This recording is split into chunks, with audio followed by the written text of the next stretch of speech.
Hello, and welcome to our reflections on the upcoming scripture readings for this 27th Sunday of what we call ordinary time or regular time. And the readings for this time, the first comes from the opening book of the scriptures, the book of Genesis, chapter 2, verses 18 through 24. The second reading begins a letter work that we will be looking at over the next few weeks, namely the work called the letter to the Hebrews, chapter 2, verses 9 through 11, so it's the opening part of that work. And the gospel this time from Mark, chapter 10, verses 2 through 16. Now, this is an interesting kind of discussion that we're going to be looking at this time. And as we begin, and I will mention this a couple of times as we go through this today, it's important to put this whole discussion against the background of the times in which the scripture writers and community lived, and to understand that what went on in the Mediterranean world of the first century in terms of what we were going to be looking at, and the issue basically we will notice is marriage and divorce, were not the same as contemporaries we in the Western world of the 21st century understand things. So I begin with that because it's going to be important to keep that in mind as we look at these situations. The gospel begins with, again, Jesus, remember that last time, had kind of given some dramatic things to do if one were not keeping or hurt little children. Remember that a millstone should be thrown upon their neck and they'd be thrown in. And if things affected you, cut off your hand, cut off your foot, pluck out your eye. So all of those had been part of the discussion, as now the gospel pictures Jesus as moving on, but this time being tested. And it's important to notice that it's a test that is being given by his contemporaries. As always, a little bit the Pharisees turn out to be the testers, although we've mentioned on many other occasions it's important to keep that group in perspective. Is it lawful for a man to obtain or to get a bill of divorce? Now that's the question that is raised to Jesus. His response is, well, what does Moses say? And what does the scripture say? And there's a quote from scripture, namely, what God has joined together, no one must put asunder, and the two shall become one. So all of that is contained in the information that's given in this section from Mark's story. So, where to begin? Well, since Genesis is quoted as part of the response that Jesus gives with regard to not only divorce but also remarriage, and those are two things that also need to be kept in mind here. Why don't we begin a minute by looking at the book of Genesis. Again, and we have on other occasions had sections from this opening section of the book of Genesis, namely the opening 11 chapters of Genesis are considered to be, for the sake now, keeping in mind we've made this point before, are myth. Myth are stories that speak to the truth, but are very difficult to put that truth into words. And so frequently what is used to explain and express that truth will be some kind of narration or story. So chapter 2 presents the second of what we call creation accounts. Chapter 1 presents the story of God creating in a week's time by word. Chapter 2 is an older tradition, that is in terms of Israel's history, and is, of course, and you probably remember this, that God is pictured as creating a garden. And into this garden, he decides that he needs a groundskeeper or someone to keep the garden going, maybe to weed it out at times. No, we're not quite sure, but that someone needs to manage the garden. And so God is pictured as creating a human being. And maybe that's important, because the word that is often used is God created a man. But looking more generically at the Hebrew and the whole understanding is God creates a human being. Now, why do I start there? Because a human being could either be, in terms of sexuality, male or female. But the way in which is generally this understood is that he creates a man, Adam, of the earth. And in fact, you remember that's how God creates this man, by taking some of the dirt or dust of the earth and shaping it and breathing into it life. So all of that is a background for the little episode that we're going to look at this time, because now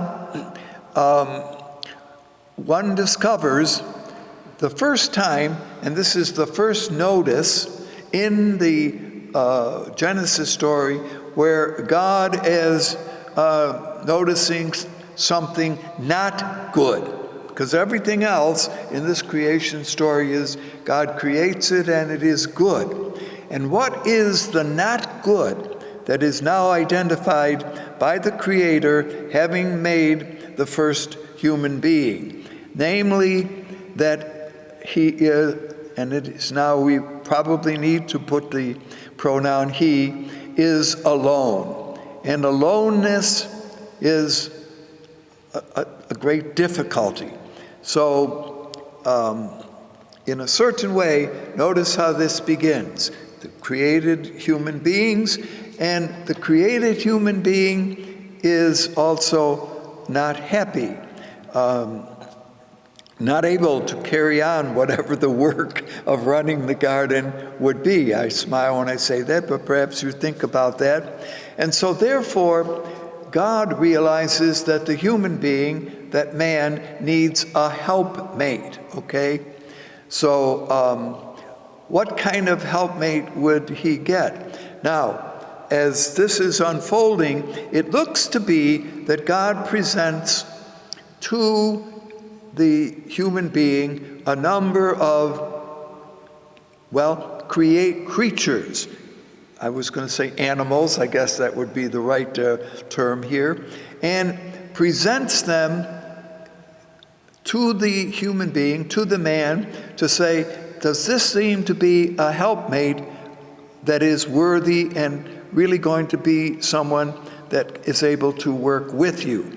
Now, I smile here because remember that one of the animals that God probably created for the man was a dog. Now, how many of you have pet dogs and find those dogs as, loyal, as faithful, but they are not a helpmate in the same sense as the human being is.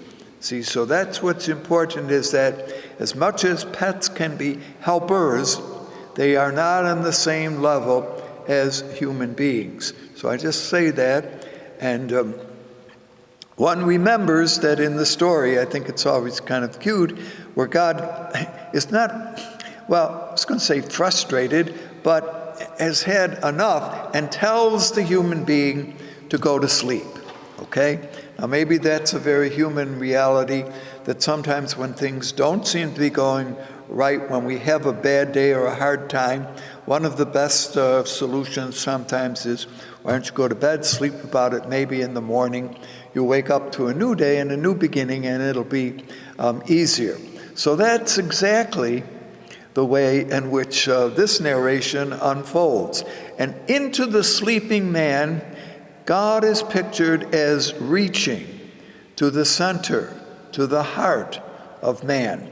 Now, one of the translations that often comes is that God takes a rib out of the man. Well, that's a literal translation that was made, but it really misses the kind of point of the story, that God reaches into the center and of the person and recreates, so, and reshapes, and you can kind of imagine what that is. Now, the language here is perhaps interesting, that he takes from the ish,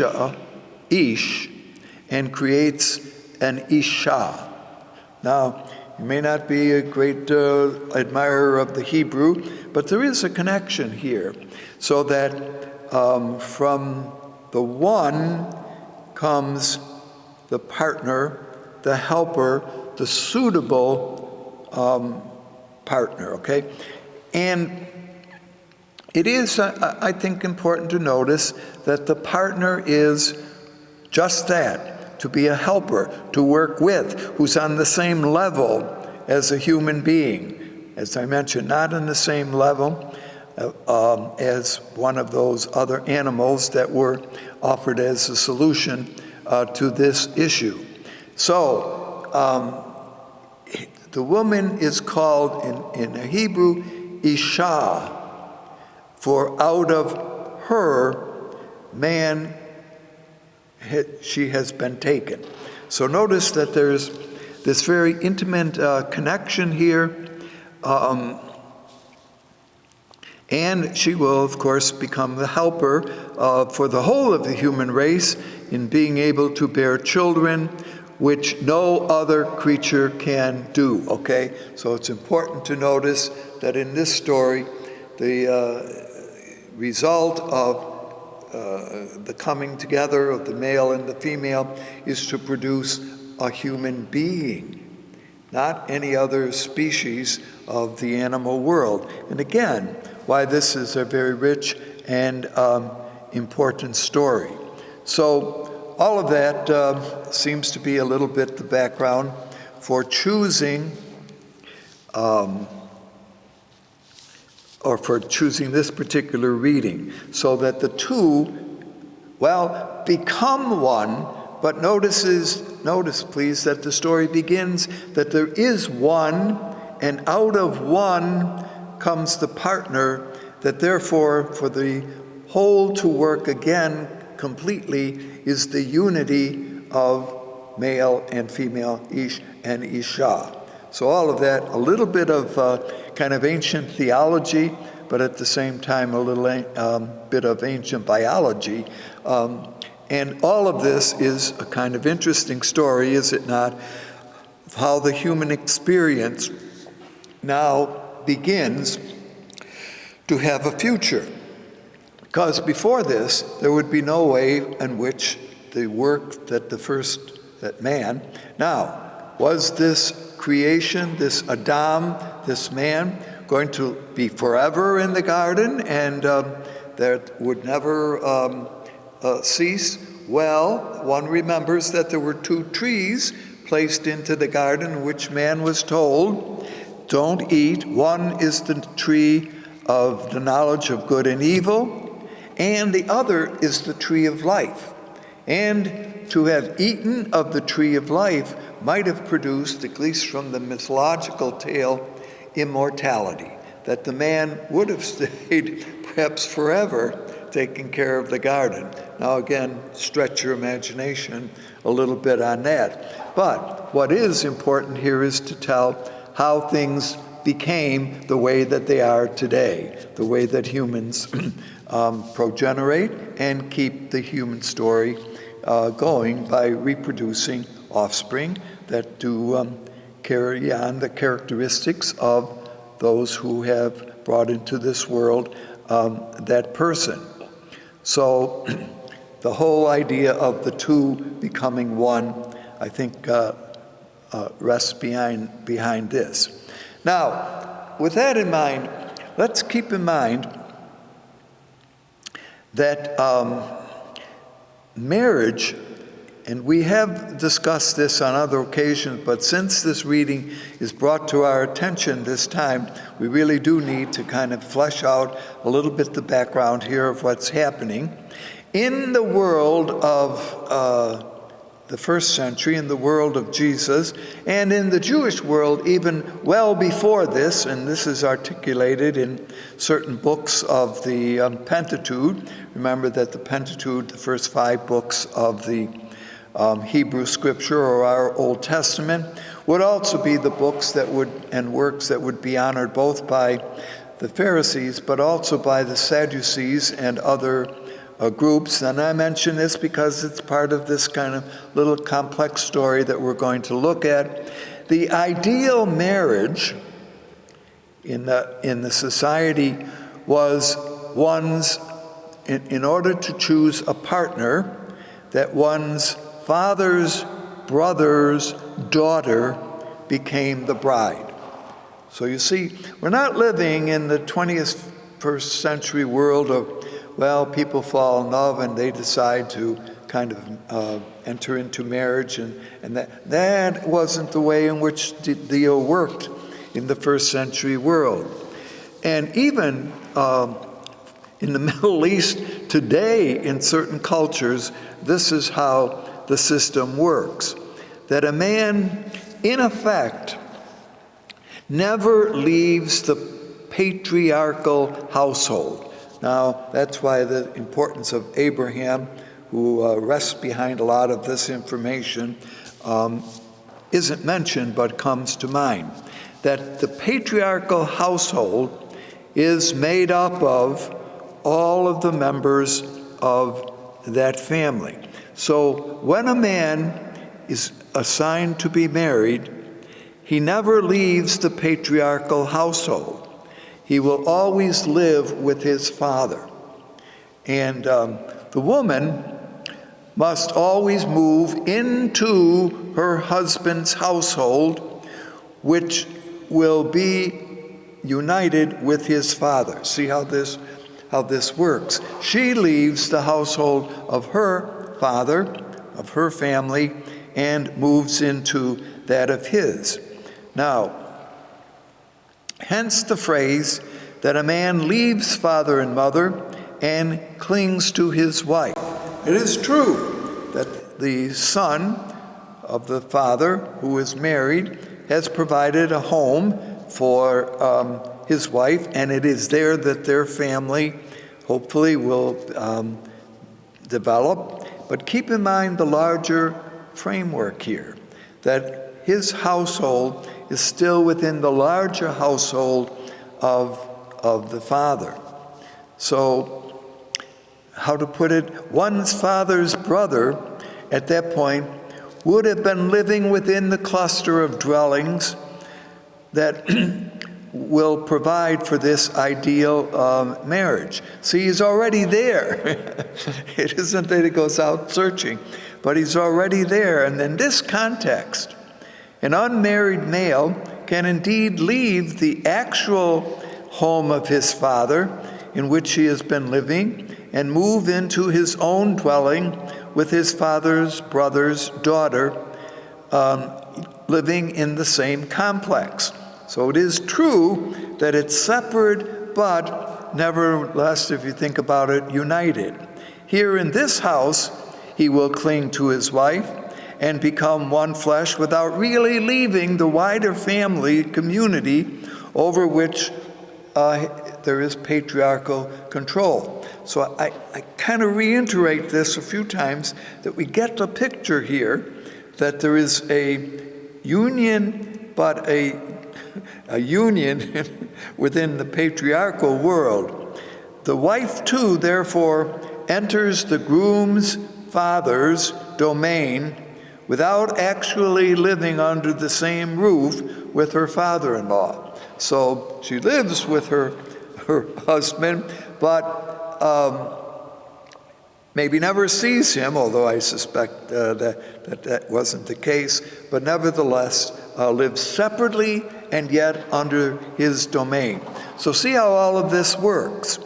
Now, why is this important to notice here? Because, as we have mentioned on a number of occasions, one of the ongoing values of the ancient world is honor and shame. And always honor is very important. So, as we have seen, each family, therefore, has selected the partner, and that binds these two families together. Now, you can say who that person is within the patriarchal world, but nevertheless, on the part of the bride's mother, father, they are responsible for setting up this relationship. So again, very different from the way in which most marriages in the 21st century take place and develop, okay? So divorce, therefore, and why is divorce not permitted? Because divorce is not simply a separation between two partners, but it is a separation between two families. And that brings into question honor and shame. So you see what we're noticing here is that if there were a divorce, the family of the bride will be shamed. The male relatives in particular will have to bear the shame as well as the responsibility of remedying it. So see what happens. It isn't just two people who separate, but it's a whole kind of complex relationships that are affected here, and why, therefore, divorce is frowned upon, okay? So, and if they don't solve this issue, then feuding might take place, and this could escalate into bloodshed between the families, and to prevent all of this, it doesn't happen. See where we're going here? It is really much more involving than perhaps we have seen. Now, Moses is now quoted, and that, of course, comes up in the scripture, and that's connected with what we spoke about earlier, as permitting divorce. Now, and perhaps that's an important word here. Translations sometimes of this text miss this. Permitting. Doesn't say he's encouraging it, doesn't say he's forbidding it, but the text is saying he permits it. Why? Well, says Jesus, because of the hardness of heart. All right? And one will find this word quoted in the book of Deuteronomy in chapter 24, verse 1, if you want to check where this permission is given. So begin to notice the kind of overall kind of complications here that involved. Divorce, remember that the word itself means to let go, to send away, to dismiss. So one party sends another away. And that one party is generally the man. And what he does is evicts her from his house. So notice what we've said just a few minutes ago, how all of that is working. Now, here's one of the kind of things that we know about the first century world, about first century Judaism, that at this point in Jesus' time, divorce was permitted. So those who are reading this text certainly were not unaware of what customs were, that in fact women could also get divorced, and in the Roman world, of course, this is the world in which the Christian community is being developed. Women also, particularly women who had income, wealth, could get divorced. Why?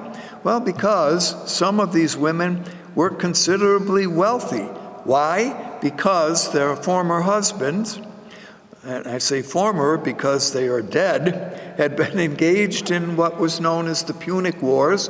And before they went into these battles, they did not want, if they were hurt or not able to come back, their property to go to the state. So in order to make sure that that didn't happen, the wealth was given to the women. All right, so all of that is to say why Jesus then adds the complication, if you think of it, that there should be no remarriage also if a divorce is given. Adultery is the strategy by which one male shames another. So you see, and again, that whole issue needs to be looked at a little bit, namely the husband of the wife who is the partner with regard to adultery. A woman cannot commit adultery. It is impossible for her to shame a man's wife. So all of this gets caught up, and we just kind of can indicate this today quickly, in the cultural, social, political, economic understanding of the first century world and the relationships that were developed. And so I think it's important to notice that the church, our church, Catholic Church, opposes divorce on the words of Jesus and the action that is here. All right, but keep in mind this whole background, which is not the background of the 21st century.